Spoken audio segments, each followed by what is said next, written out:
Back to my channel. இந்த வீடியோவில் வந்து நம்ம யூனிகான் BS6 பற்றி தான் வந்து பார்க்க போகிறோம்.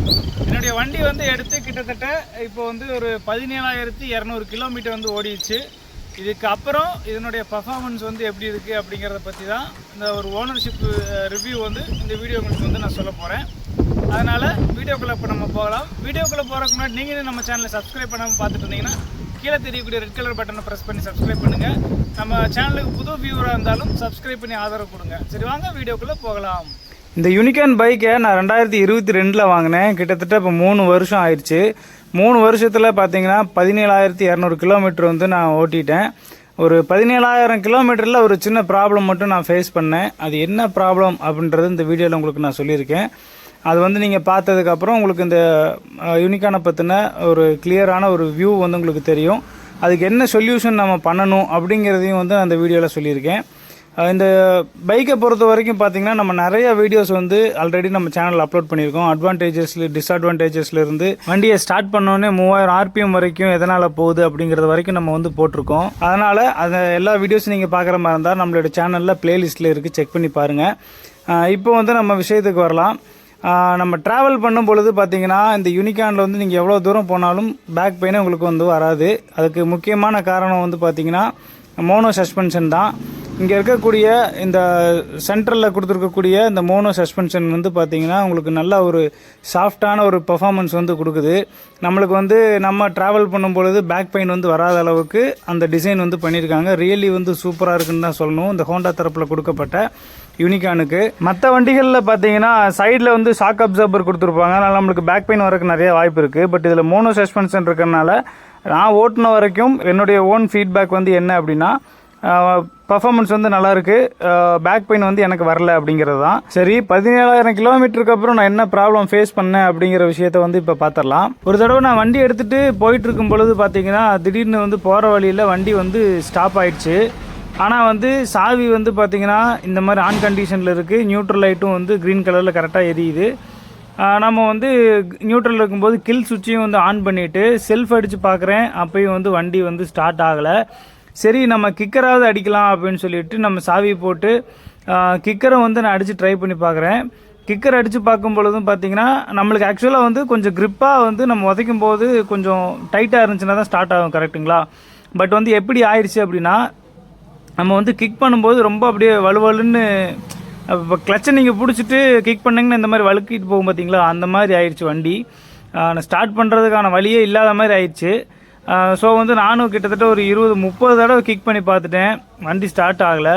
செல்ஃப் அடித்து பார்க்குறேன், அப்பையும் ஆகலை. பேட்டரியும் வந்து நல்ல கண்டிஷனில் தான் இருக்குது. ஸோ வந்து பேட்டரிலையும் வந்து பிரச்சனை கிடையாது. இந்த BS6 மாடலை பொறுத்த வரைக்கும் பார்த்தீங்கன்னா கார்பரேட்டர் எதுவுமே கிடையாது. இந்த வண்டியில் வந்து ஃபியூவல் இன்ஜெக்டர் தான் யூஸ் பண்ணியிருக்காங்க. ஸோ வந்து நம்மளுக்கு ஃபியூவல் இன்ஜெக்டர்லாம் வந்து நம்ம மேனுவலாக நம்ம எதுவும் பண்ண முடியாது. நம்ம ஒர்க் ஷாப்பில் போயிட்டு நம்ம என்ன ஏதுன்னு சொல்லி கேட்கலாம் அப்படின்னு சொல்லிட்டு நான் வண்டியை வந்து எடுத்துகிட்டு ஒர்க் ஷாப் போனேன். அங்கே போய் கேட்கும்பொழுது அவங்க என்ன சொல்கிறாங்க அப்படின்னா ஃபியூல் இன்ஜெக்டர் மாடலில் இருக்கிறனால அதில் வந்து இருக்கக்கூடிய வால்வு வந்து அடைச்சிருக்கக்கூடிய வாய்ப்புகள் வந்து நிறையா இருக்குது. அதனால தான் உங்களுக்கு இந்த மாதிரி இஷ்யூஸ் வரும். இதை வந்து சரி பண்ணுறதுக்கு ஒரு மெத்தட் இருக்குது. அந்த மெத்தடை நீங்கள் தெரிஞ்சு வச்சுக்கிட்டீங்க அப்படின்னா நீங்கள் உங்களோட வண்டி இடையில எங்கே நின்னாலும் அந்த மெத்தடை நீங்கள் யூஸ் பண்ணி நீங்கள் கிளியராக அந்த இஷ்யூ வந்து கிளியர் பண்ணிட்டு போயிட்டே இருக்கலாம். அது என்ன மெத்தட் அப்படிங்கிறத உங்களுக்கு நான் சொல்கிறேன். ஃபஸ்ட்டு வண்டியை சென்டர் ஸ்டாண்ட் போட்டுக்கோங்க. சென்டர் ஸ்டாண்ட் போட்டுட்டு நீங்கள் வந்து கிக் ஸ்டார்ட்டை வந்து ஃபுல்லாக அமைச்சு இதை ஃபுல்லாக நம்ம முறுக்கி பிடிக்கும் பொழுது அந்த வால்வு அடைச்சது வந்து நம்மளுக்கு வந்து அந்த கிளியர் ஆகிரும்னு சொல்லி சொல்லுவாங்க. இதை வந்து என்ன பண்ணணும் அப்படின்னா ஃபுல்லாக நீங்கள் மிதிச்சு இப்படி முறுக்கணும். ஃபுல்லாக இந்த ஆக்சிலேட்டர் வந்து நல்லா நீங்கள் இப்படி முறுக்கணும். நீங்கள் வந்து கிக் ஸ்டார்ட் கொடுத்து நல்லா நீங்கள் இந்த மாதிரி முறுக்கினீங்க அப்படின்னா அந்த வால்வு வந்து அடைச்சிருந்தாலும் வந்து ஓப்பன் ஆகும் அப்படின்ற மாதிரி சொன்னாங்க. அந்த மாதிரி ஒரு இஷ்யூ இருந்ததை வந்து நான் சரி பண்ணிட்டேன். கிட்டத்தட்ட எனக்கு அந்த ஒரே ஒரு தடவை மட்டும் அந்த மாதிரி பிரச்சனைகள் வந்துச்சு. மற்றபடி இந்த வண்டி வந்து நீங்கள் லாங் ட்ராவல் போகிறதாகட்டும் எல்லாத்துக்குமே வந்து பார்த்திங்கன்னா சூப்பராக இருக்குது. நான் ஆல்ரெடி சொன்ன மாதிரி இந்த மோனோ சஸ்பென்ஷன் வந்து நல்லா வந்து ஒரு குஷனிங் எஃபெக்ட் கொடுக்குது. ஸோ ஓட்டுறவங்களுக்கும் சரி, பில்லியன் சீட்டில் இருக்கவங்களுக்கும் சரி ரொம்பவே வந்து நல்லா இருக்குன்னு சொல்லலாம். இப்போது 17,200 கிலோமீட்டர் ஓட்டினதுக்கப்புறமும் இந்த வண்டி வாங்கலாமா வேண்டாமா அப்படின்னு என்ன கேட்டிங்க அப்படின்னா நான் வந்து வாங்கலாம் அப்படின்றத நான் சஜஸ்ட் பண்ணுறேன். இதில் வந்து பார்த்தீங்கன்னா இப்போ நிறையா சேஞ்சஸ் வந்து கொண்டு வந்திருக்காங்க. அது என்னன்றதை நான் உங்களுக்கு சொல்கிறேன். இதில் வந்து அனலாக் மீட்டர் கொடுத்துருக்கு, பதிலாக டிஜிட்டல் மீட்டர் கொடுத்துருக்காங்க. அதே மாதிரி லைட் வந்து பார்த்தீங்கன்னா இதில் வந்து நம்மளுக்கு பல்பு தான் கொடுத்துருக்காங்க. பட் வந்து எல்இடி வந்து இப்போ புதுசில் வந்தெல்லாம் கொண்டு வந்துட்டாங்க. புது யூனிகார்னில் வந்து எல்இடி வந்துருச்சு. சின்ன சின்ன சேஞ்சஸ் வந்து அப்டேட் பண்ணியிருக்காங்க. பட் அதுக்கு தகுந்த மாதிரி ப்ரைஸஸும் வந்து இன்க்ரீஸ் ஆகிருக்கு. ஸோ வந்து நீங்கள் இந்த வண்டி வாங்கலாமான்னு கேட்டிங்கன்னா கண்டிப்பாக வாங்கலாம் அப்படின்னு தான் நான் சஜஸ்ட் பண்ணுவேன். சின்ன சின்ன ட்ராபேக்ஸுங்கிறது எல்லா ஒரு ப்ராடக்ட்டில் இருக்க தான் செய்யும். பட் வந்து அதனுடைய பர்ஃபார்மன்ஸும் நம்மளுக்கு வந்து அது எந்த அளவுக்கு சாட்டிஸ்ஃபைடாக இருக்குது அப்படிங்கிற விஷயத்தை தான் வந்து நம்ம பொதுவாக பார்க்கணும். ஸோ என்னை பொறுத்த வரைக்கும் unicorn is okay for me. உங்களுக்கு வந்து பிடிச்சிருந்ததுன்னா யூனிகார்ன் வந்து பர்ச்சேஸ் பண்ணிக்கோங்க. ப்ரைஸை வந்து நீங்கள் விசாரித்து வாங்கிக்கோங்க. இந்த வீடியோ வந்து உங்களுக்கு பிடிச்சிருந்ததுன்னா லைக் பண்ணுங்கள். இன்னும் சப்ஸ்கிரைப் பண்ணலைன்னா சப்ஸ்கிரைப் பண்ணி சப்போர்ட் பண்ணுங்கள்.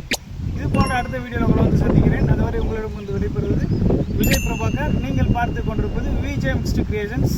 நன்றி, வணக்கம்.